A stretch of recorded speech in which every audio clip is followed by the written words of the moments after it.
These are 9 cruise mistakes that could cost you thousands, and one of these mistakes could ruin your vacation completely. Mistake number 1. Using the ship's Wi-Fi for banking. That cruise ship Wi-Fi feels like your connection to the real world. It's also one of the easiest places in the world to get your identity stolen. Here's why. Cruise ship networks are shared by thousands of passengers simultaneously. Cybersecurity experts rank them among the least secure public networks on Earth. In 2022, a couple on a Mediterranean cruise lost over $4,000 from their bank account within 48 hours of logging in on board. What can happen to you? Hackers on the same network can intercept your passwords in seconds. Fake Wi-Fi hotspots with names like Ship Guest Network are regularly set up by criminals in port. Your banking app may feel secure, but it isn't on shared satellite internet. What to do instead? Set up a VPN before you leave home. Use your phone's mobile data in port for anything sensitive. Notify your bank before you sail so they don't freeze your card. And never, ever access financial accounts on the ship's computer terminals in the lobby. You have no idea who used them last. Mistake number 2. Ignoring the cabin's life jacket location. You rolled your eyes during the safety briefing.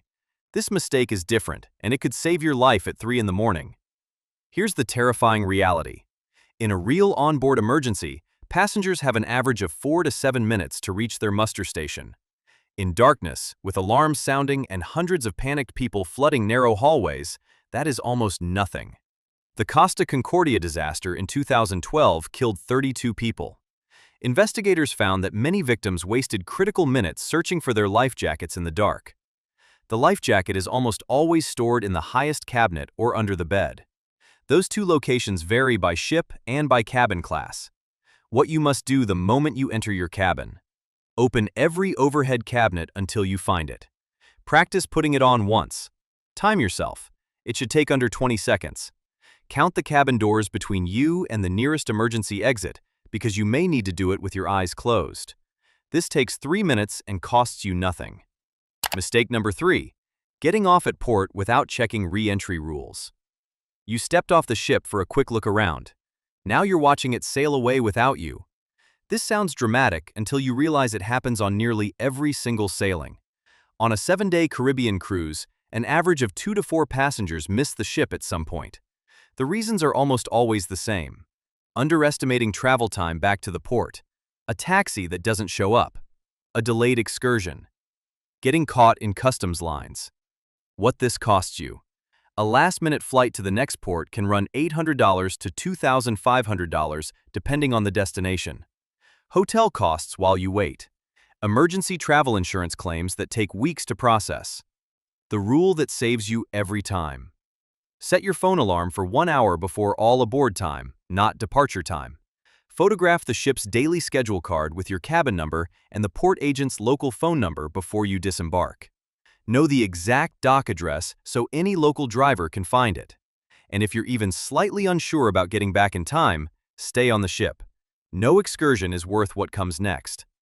Mistake number 4. Drinking tap water in certain ports. You walked off the ship, grabbed a local drink with ice from a roadside stand, and thought nothing of it. This mistake has sent passengers straight to the ship's medical center. Here's what cruise lines won't say publicly. In ports across Mexico, Central America, parts of the Caribbean, and Southeast Asia, tap water and locally made ice cubes carry bacteria that your body has zero resistance to. The ship's medical center charges between $200 and $600 for a basic gastroenteritis consultation. That doesn't include medication. In 2022, during a Central American sailing, a Norwegian cruise line ship reported that over 60 passengers fell ill within 48 hours, all traced back to local ice consumption in port. How to protect yourself. Drink only bottled water with the seal intact. Avoid ice in local drinks unless it's clearly commercially produced. Eat at busy restaurants where food turnover is high. Pack oral rehydration sachets in your day bag. If you feel sick on board, report it immediately. Hiding illness can result in a mandatory quarantine in your cabin for the rest of the cruise. Mistake number 5. Assuming travel insurance is optional. You saved $180 by skipping the travel insurance. Then you broke your ankle on the gangway. Here's what most passengers don't understand until it's too late. Medical treatment on a cruise ship is not free. Not even close. A single visit to the ship's doctor starts at $150. A basic X-ray runs $300 to $500. If you need to be airlifted to a hospital on land, you are looking at $30,000 to $80,000, billed directly to you before you even reach the hospital. Real cases that will change your mind. In 2021, a passenger on a Carnival ship suffered a stroke mid-Atlantic. Without travel insurance, the medical evacuation alone cost the family $67,000 out of pocket. What good travel insurance covers? Emergency medical evacuation, trip cancellation for covered reasons, lost or stolen luggage, missed connections due to ship delays. What to do? Buy travel insurance the same day you book your cruise. Coverage gets more expensive and more limited the closer you get to sail date. Make sure it specifically includes cruise-related coverage and medical evacuation. The cruise line's own insurance is often the most restrictive option available. Mistake number 6. Ignoring seasickness until it's too late. You've never been seasick before. The North Atlantic in November has a surprise for you. Here's what makes cruise ship seasickness different from what most people expect. You don't have to be on rough seas to feel it. Even a gentle 2 to 3 foot swell can trigger nausea in first-time cruisers. The delayed onset is what catches people off guard. You feel fine in the morning and completely incapacitated by dinner. The statistics are surprising. Roughly 30% of first-time cruise passengers experience meaningful seasickness on at least one day of their trip. Many spend that day in their cabin, missing ports, excursions, and meals they've already paid for. How to get ahead of it? Take over-the-counter medication like meclizine the evening before you sail, not when you already feel ill. Pack C-bands, the pressure point wristbands, as a backup. Request a cabin on a lower deck, midship. The closer you are to the waterline and the center of the ship, the less movement you'll feel. Avoid heavy, greasy meals on rough sea days. If it gets serious, the ship's doctor can prescribe stronger medication, but that costs money and time. Prevention costs almost nothing. Mistake number 7. Not reading your muster station assignment carefully. Your cabin card says Muster Station Delta. You glance at it and put it away. During the actual drill, you walk to the wrong side of the ship entirely. This isn't just an embarrassing inconvenience. In a real emergency at night, in smoke, with alarms sounding and the ship listing, going the wrong direction is potentially fatal. Here's what almost no one knows. Muster stations on modern cruise ships are not always the nearest exit. They are strategically assigned to balance the passenger load across different lifeboat stations. Your assigned station may actually require you to walk past what looks like a closer exit to reach the correct one. What to do the moment you board? Find your muster station physically before the drill. Walk the route twice, once in daylight. Identify 2 alternative paths in case one corridor is blocked. Count the number of stairwells between your cabin and the station. Note whether your station is on the port or starboard side. This 10-minute walk the first afternoon could be the most important 10 minutes of your cruise. Mistake number 8. Tipping on the last night only. You saved your tips for the last evening in a gesture of generosity. What you actually did was spend 7 days receiving the minimum level of service the ship allows. Here's the uncomfortable truth about how tipping works on cruise ships.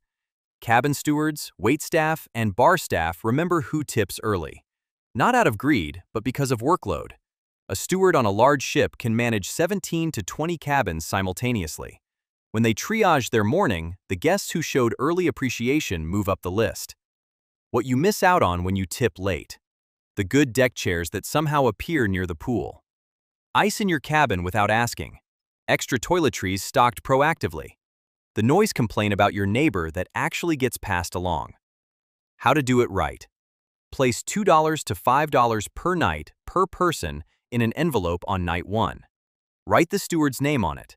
A simple note inside makes more impact than most passengers realize.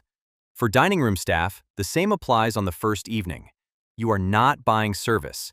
You are showing respect for genuinely hard work, and the difference in your experience will be immediate and obvious. Mistake number 9. Ignoring the fine print on your cruise contract. You clicked agree on a 47-page document and didn't read a single line of it. Somewhere in that document is a clause that could cost you your entire vacation and your legal rights. Here's what's actually buried in most cruise contracts that passengers never discover until something goes wrong. The cruise line can change your itinerary, skip ports, and substitute destinations with zero compensation. You agreed to this. The line has the right to disembark you at any port for behavior deemed disruptive, with no refund. Their liability for lost luggage is often capped at $300 per passenger. Any legal dispute must be filed in a specific court, sometimes in a completely different state or country than where you live.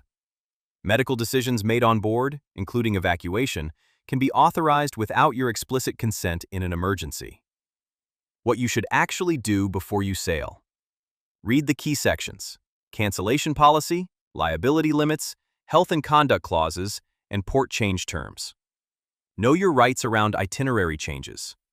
Check whether your travel insurance covers the gaps the cruise contract intentionally leaves open. The cruise line's legal team wrote that contract to protect the cruise line. The least you can do is spend 20 minutes understanding what you actually signed. From the fine print to the muster station, every one of these mistakes has cost real passengers real money, real time, or something far worse. Tell me in the comments, which one surprised you most? Subscribe for more insider secrets the cruise lines hope you never find out. And remember, the best cruise story is one where nothing goes wrong.